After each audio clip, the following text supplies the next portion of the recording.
Hi, this is Diesel Lauder. I'm a Canadian Army veteran. I'm also the co founder and CEO of Operation Motorsport. What is Operation Motorsport? Operation Motorsport is a veteran led and operated Canadian not for profit and US 501c3 foundation based in Brighton, Ontario and Raleigh, North Carolina. In 2017, we were founded on these three simple words: excite, engage, and empower. The organization engages wounded or medically retiring service members and disabled veterans through motorsports activities to aid in their recovery and rehabilitation. We partner with top tier sports car race teams, promoters, corporations, veteran support agencies, and volunteers to provide our beneficiaries with unique motorsport immersion opportunities and experiences. This is not about finding a new career, although it is possible. It's about discovering new experiences, connections, a new team, an outlet, a diversion, or maybe just a new outlook. Whether you're a car enthusiast or not, we have a family for you. There are plenty of beneficiary or volunteer opportunities as a crew member, team support staff, media, hospitality, marketing, PR, and photo and video production. Our beneficiaries find team, identity, and purpose, and there's no obligation to discuss your background or related conditions. You can engage as much as you like or as little as you like. To learn more, go to our website, www.operationmotorsport.org. Thank you. Hello, everyone. So thank you for joining us today. Today we are very fortunate to have Operation Motorsport join us. We have with us today, we have Diesel Lauder, the CEO and founder. We have Jason Leach, volunteer, U.S. military liaison. We have, and Chris Walsh, volunteer and USAF trustee. If you guys were looking for opportunities to get involved with organizations like Operation Motorsport, definitely make sure you follow us on our AFW2 community programs Facebook page. That's where we post most of our opportunities that are available to all of you. So let's get forward with the conversation. So I'd like to ask each of you guys, give us a little about your background and who you are. I am Diesel, retired from the Canadian Army in 2015 after 35 years of service. I was a sergeant major in the airborne. Prior to my retirement, I used motorsports as a transition tool for myself and realized the benefits personally and how it helped me with some of the difficult times that I was facing, both in transition and post-service. And with all those connections, we came up with the idea, and we didn't invent this. We didn't reinvent the wheel, we stole the car. Our sister organization is in the UK called Mission Motorsport, and they had been doing this for a couple of years. We were invited over there to see what they were doing and use the opportunity to learn from them and kind of mimic what they had done in the UK. And that was to help ill, injured, and wounded service members who were transitioning or had transitioned and were already veterans, disabled veterans, use motorsports. And through motorsports, what we do is we give individuals back that sense of purpose, sense of team, and share with other folks. It's a similar environment to the military environment. It's the shiny bits that people love, and it's what attracts them to motorsports, and they stay because of the team that they find, that new identity that they are looking for when they transition. I am Major Chris Walsh. I'm an active duty special tactics officer currently in the Air Force's World Class Athlete Program, competing for Team USA and men's bobsled, hoping to make the 22 Olympics. I found Operation Motorsport through their online iRacing program as I started getting into racing through sim racing with Porsche Club of America, and they have a link in relationship with Operation Motorsport. And when I found out what their mission is about, I just totally understand, coming from the career field that I am and the type of guys that that I deal with, and those invisible wounds that they come back from the battlefield with and need something to transition out of the military for. I knew exactly what they're looking for. So having done real world driving and been involved in a race team as a driver, I definitely see how tight knit those racing teams are beyond just, it is about the race car drivers and being successful, but it's also about getting the car to the end in endurance racing, or making sure that everything happens in the right way, which is very similar to what it's like in special tactics and in the military. So that link is makes perfect sense to me. And so what I just was happy to get involved however I could and try to get them in touch with the Air Force, because I knew this is something our community could use, and guys and gals from our world would need. So. Yeah, thanks, Chris. And then my name is Jason Leach. I'm an active duty Army enlisted guy getting ready to retire here after a 28-year career. Most of my background's been inside special operations and the intelligence field. I found Operation Motorsport, though, about a year ago when I started thinking about what post-military life might look like and where I think my skills might be transferable. Always kind of been a motorsports guy. I was a high-performance driving instructor here in the Mid-Atlantic region. Always kind of in a sports car racing things, more than like NASCAR that keeps turning left in a lot of their events. But I wanted to find opportunity inside the motorsports world. And by happenstance, I met Tiffany and Diesel at Mid-Ohio last year during a IMSA race. I heard Diesel kind of bonding with some of the crew members and talking about his military career. And for me, the one never to shy away from listening to what people have to say around me and see if I can make a connection to them. It was the airborne connection, because I've jumped out of planes for a number of years.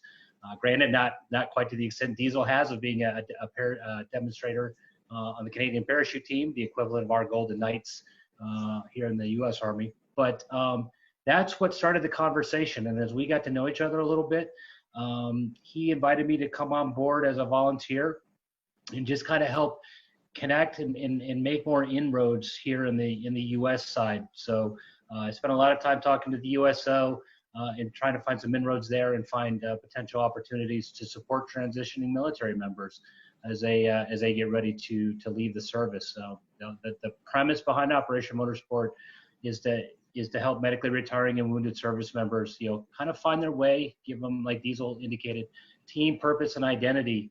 And for the Air Force side, not having been in the Air Force, but I would equate it to, it's kind of like being a pilot, but you've got your entire air crew that helps put that plane in the air. And what we're talking about is, Operation Motorsport is the other side of that. That's the crew side, helping people, support that pilot or support that plane to get it up and moving.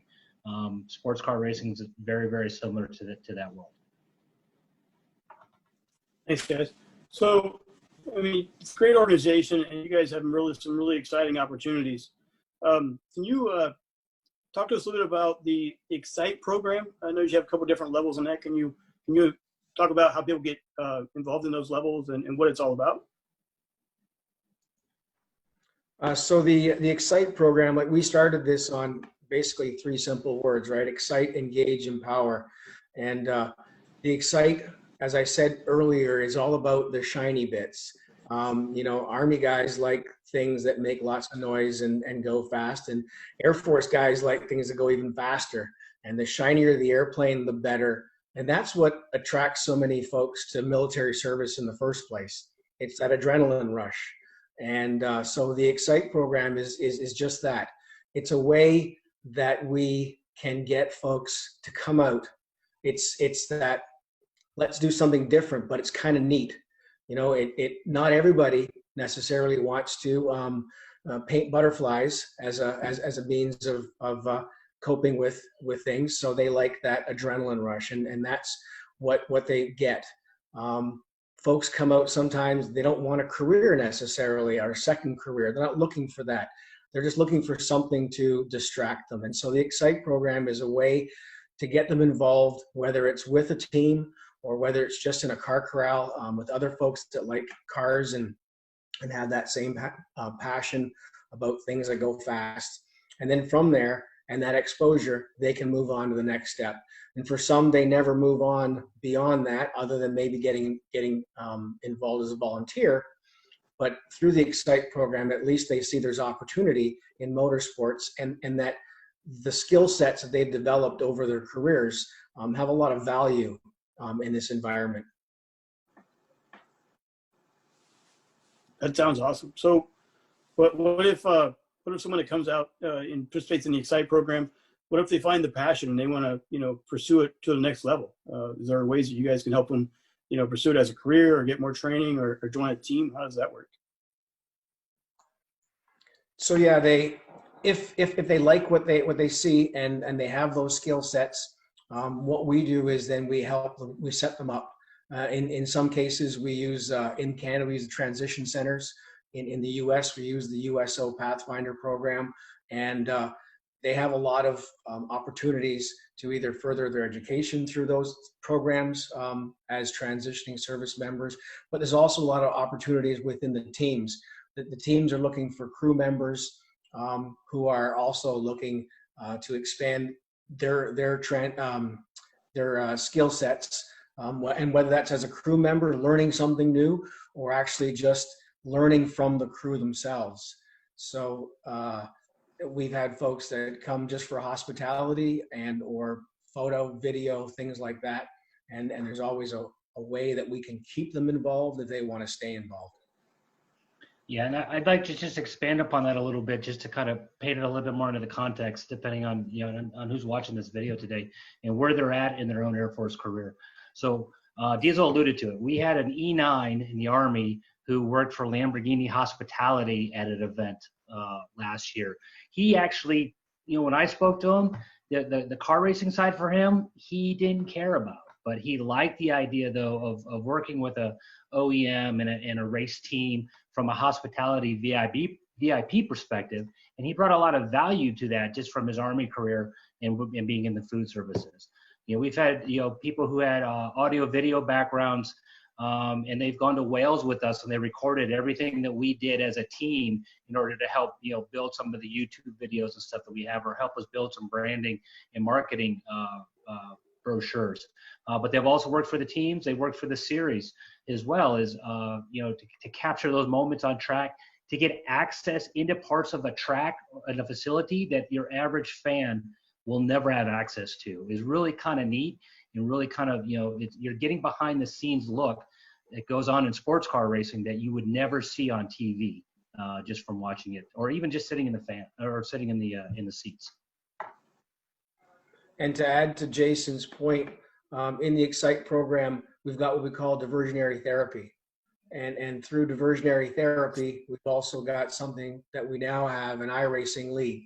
And Jason can speak a little bit more about the iRacing, because some folks just want a diversion, whether it's a weekly diversion or something new. And I know that Chris can speak about iRacing as well. And it's working out for us really well, especially in these challenging times that we're facing right now. Yeah, so on the iRacing side, and then I'm going to kick it over to Chris to kind of get his perspective, because he's heavily involved in the sim world and is a very accomplished sim racer.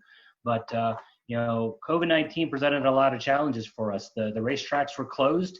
Even if you look at an organization like NASCAR, they ended up going into iRacing in the virtual world to still keep their drivers focused on their sport, but also engage their fan base. SRO did it through Assetto Corsa. IMSA did it through iRacing. So we saw that as a natural progression and opportunity to engage our beneficiaries. But what we found, though, too, is we are engaging some of our supporters and potentially finding new volunteers to come be a part of our organization. So it actually had a bigger impact than we initially planned. I got a phone call from the USO Pathfinder group, and they kind of informed me, and all I heard was cars, Lambos, Porsches, and I was like, yep, good to go. The opportunity that you get just to be able to come out here and actually see these kind of cars, work with teams on hand, and learn. And they don't just say, well, get out of my way and move, and I'll do it. They know. They teach you. I found out about Operation Motorsports through the program I'm in with the military. They're helping me transition into the civilian life, and this was a great way for me to take my passion and see what it's like on the high-performance side. I'm here to pick up what I can learn from them so that I can use it with my future career as being an automotive mechanic. This is a great experience whether you're just a at-home kind of person working on your car, changing oils or stuff like that, or wanting to go into the high-performance side. I'm loving how the team's taking me in and really showing me everything. It'll show you just about everything you need to know from the driver's standpoint to the tire changing. I'm at home doing nothing because of my medical stuff. Besides the basic brake changing, oil changing, tire rotation. I've actually learned how to assemble and disassemble some engine parts, change some axles, do some alignments and stuff. So give it a try. You never know. This was nothing that I expected. I did not expect to be fully suited, jumping over a wall while cars are going 100 and something miles an hour. It's more than working on cars. For one, you're building friendships. You're meeting new people. And if working on cars is not your thing, Operation Motorsports has other things that you can do. The benefits to iRacing and e-motorsports is it goes beyond just getting behind your game console and zoning out for a couple of hours. We run a very professional, structured league where we get together on Tuesday nights, and it starts usually with about a 60-minute or so practice, and then it goes into qualifying, and then it goes into a 60-minute sprint race. And we have multiple classes, multiple experience levels, everywhere from the guy or gal that's been in iRacing for about 2 weeks, all the way to drivers who have 10 plus years inside of the simulator. We have folks who are professional rated drivers in the real world joining us on occasion. And then we have people who are just very accomplished sim racing racers as well. So the benefit here though with iRacing, and this is why you see professional drivers using it, the amount of time in simulation that goes into building the track and the car dynamics is to the point that professional race car drivers rely on iRacing and the track layouts to learn tracks before they ever actually go to them. So if you think about it from a team perspective, that buys down travel costs, that buys down fuel, tires, it buys down risk of the driver making a mistake and destroying a car. So there's a lot of money there that gets saved, but that just speaks to the level in which iRacing has been adopted inside of the real motorsports world, towards a valuable training tool. Now for Operation Motorsport, we're using it as diversionary therapy to engage, but we're also using it as a potential training and identification tool because our long-term goals, and we can talk about it a little bit, is the race of remembrance, to where we will field a team of Operation Motorsport participants. We're the only North American contingent to date that I know of to do this at Anglesey Circuit in Wales. And our long-term goal is to identify, bring over veteran drivers who are part of the Operation Motorsport team. Up until this year, drivers had to hold international competition licenses, which for your average military member, they probably do not have because they have a day job of serving the country.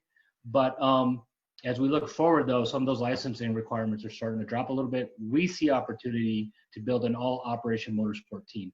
And Chris, I'm going to kick it over to you though, because you can also relate from the sim racing side to the real world and kind of paint that a little bit more realistic than I can.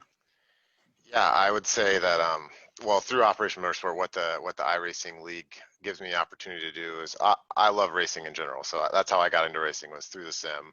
And I transitioned my sim time into real world racing. It was pretty initially successful, like quickly fastest in the cars that I got in with teams that have been racing together for a while. And that was all just off sim racing. But beyond that, what I get to do is I get to engage with these guys more than just on Tuesdays. Like we have a Discord group where all the beneficiaries and active members are in, and we're chatting all week long about here's the next track, here's some tips and tricks on how to do it. And so it's really cool to stay involved and feel like there's a little community there with the beneficiaries and the active members. So I think that is a huge piece of it. It's very tight knit. The guys are all great and very professional and like gentlemen, it's not contentious, and it is competitive, but not necessarily to the point that they want to see each other step on each other's heads to get to the top. So that's great.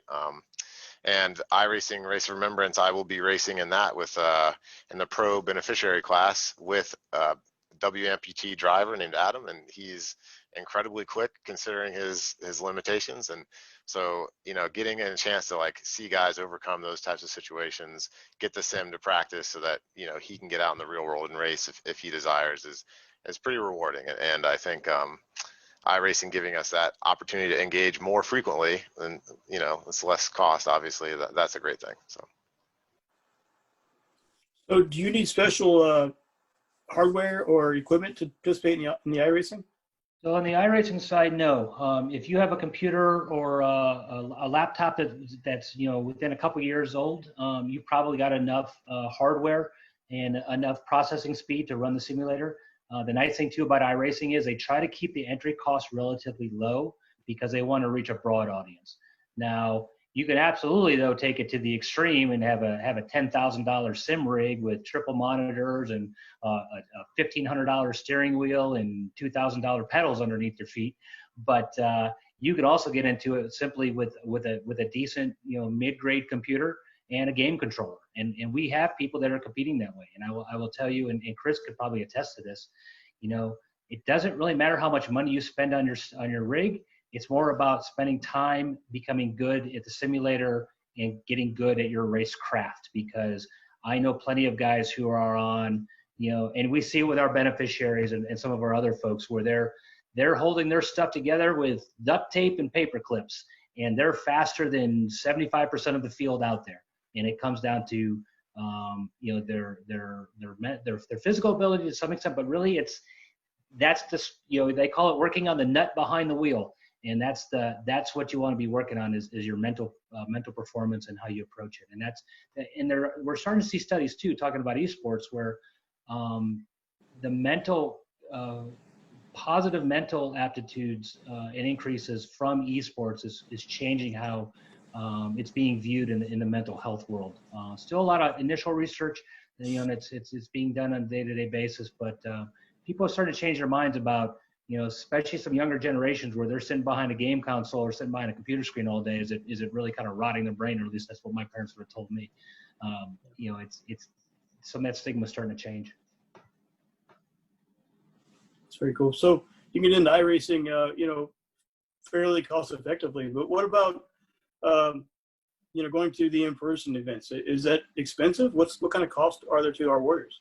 So for our beneficiaries, it's zero cost. And that's from the time they leave their house till the time they get home. The only thing we ask for them is their time and their focus, and them coming into an event with an open mind and willing to work. You're not coming into this event to just watch cars go around the track. You're not coming in just to watch what goes on behind the scenes. You are expected to work and integrate and be a part of the team. Now, that doesn't mean that every team is the right fit, but we do our best to vet the team, but also vet the beneficiaries, so we know we've got a better than average chance of we're linking up the right people to be together for that weekend. On the other side of the coin, though, Operation Motorsports covers everything from travel, and then we have partnerships with various teams to where they'll help cover, or the series itself, where they'll cover the credentials for the individual coming to the event, along with food and resources once on site. All of our beneficiaries get outfitted in team gear. We don't showboat. There are some veteran organizations out there that try to show that they're working with military or veterans. That's not our style. We call that the gray man. We want the people that we have to blend in and be a part of the team. That includes, dressing, having a crew shirt, same pairs of pants, same hat, to even living with the team if it's feasible and possible for the weekend. So it just all varies, but zero cost to the beneficiary. That's great. So a lot of our AFW2 folks and a lot of the other veterans and the other services, they have physical challenges. Are there any physical challenges that, are disqualified, or do you guys adapt most things to people with physical challenges? How does that part work? We have had folks with many different disabilities. We took a fellow by the name of Liam Dwyer, who is an accomplished race car driver, all the way to Wales with us. He is an amputee, and Liam, accomplished driver. We don't have a lot of individuals that have physical limitations, but not to say that we would not make every attempt. Obviously, being a crew, somebody who is part of the crew, going over the wall and fueling a car is not going to be an option for someone who's bound to a wheelchair or has some other physical handicap. But we would then try to put them into a role where, remember, what we try to do is team and purpose. So finding a purpose within that team for an individual and cater as much as we can. So I feel like we've covered, a pretty wide gamut of topics today, and we have a pretty good idea of Operation Motorsport, your mission and what you guys are all about. Is there anything that we haven't covered today that you think is beneficial to our audience? So I know we kind of talked about the iRacing thing. We talked a little bit about the in-person stuff, but really what I would also tell for anybody out there that may not qualify as a beneficiary, maybe they're not, being medically released for whatever reason from the Air Force, but they're still interested in sports car racing. They're still interested in motorsports at large, and they're still interested, or they want to give back to the military community. Operation Motorsport is always looking for volunteers to come and join our organization to help support the program from a wide variety of audio, video. I mean, we've got a YouTube channel that you've got a couple folks in their mid 40s or early 50s that are learning some of that stuff as they go.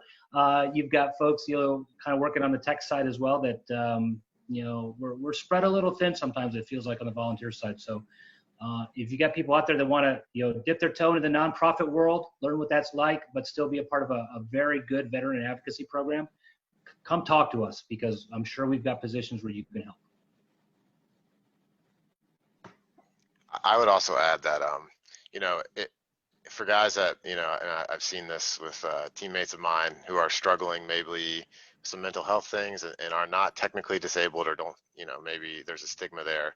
Like, getting involved as a community and just having a community of people that you can talk to and do something that you enjoy, whether it's through iRacing or however we can pull you into the fold, I would just encourage people to please, reach out. This is a great group. They're willing to support you, and I think you'll find a lot of benefit here. So that is a big part of this as well, so it's not just physical disabilities, like there's unseen wounds that need to be addressed, and that is a big part of what Operation Motorsport is trying to do. So please, if you feel that's where you're at, reach out to us and see what we can help out with. And if you need a little time, when we do our iRaces, there's going to be one on October 20th and one on October 27th, and then followed by the iRace of Remembrance. Those are all broadcast live on YouTube, on our YouTube channel. And there's always a chat window open. I've sat there and chatted with individuals from all over the globe who are just interested in what we're doing. And just by that little bit of dialogue, it gives them the encouragement to reach out to us and see where it can take them. So yeah, we're always there, ready to listen. That's great. Here at AFW 2, October is the month of connectedness. So especially going through this COVID pandemic, a lot of people have become isolated. They're not socializing like they used to.